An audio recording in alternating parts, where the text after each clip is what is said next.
د پهاړي پورې تاڼې په حدود غریب آباد کې یو 18 سال یو هلک خودکشي کړې ده د ځان ویشتې د وجه چې کوم ده هغه نامعلوم ده د حوالې سره چې پهاړي پورې تاڼې کې کوم رپورټ درج شوی دی په هغې کې مدعي دی محمد نواز پولیس ته رپورټ درج کړی دی او ویلي دي چې یاره دی او د کور والا په خپل کور کې موجود وو د ده وراره دی د هغه سمیع الله نوم دی چې 18 سالي عمر دی او یا په خپله کمره کې و هغه په نامعلوم وجوهات باندې په ځان باندې ډس کړی دی دی وایي چې کله دې کمرې ته ورننوتل نو هغه په وینو کې لت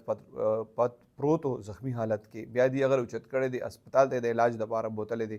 اب بیا په اسپتال کې څه ټایم پورې ژوندی و خو بیا دې ته د اسپتال نه اطلاع راغله پولیس ته چې یاره هغه ساه ورکړه دې حوالې سره د پهاړي پورې تاڼې پولیس وینا دا ده چې هغوی دغه موقع ته تللي دي هلته چې کوم شواهد وو کومه تماچه وه هغه دوی خپل تحویل کې اغوښتې ده شواهد یې یوځای کړي دي پولیس وایي لاش یې هم د پوسټ مارټم دپاره لیږلی دی د پولیس وینا دا ده چې کله د پوسټ مارټم رپورټ راشي نو پته به ولګي چې یاره مطلب د هلک په ځان ډس کړی دی چې رنګ مارکس پې شته یا نشته او د دې کور والا بیانونه به هم واخیستي شي ځکه چې په دې کې مدعي چې کوم دی نو د ده تره دی په دې کې که بیا مزید څه اپډیټس یا اف آی آر درج شو نو زه به هغه انفارمیشن تاسو سره ضرور شیر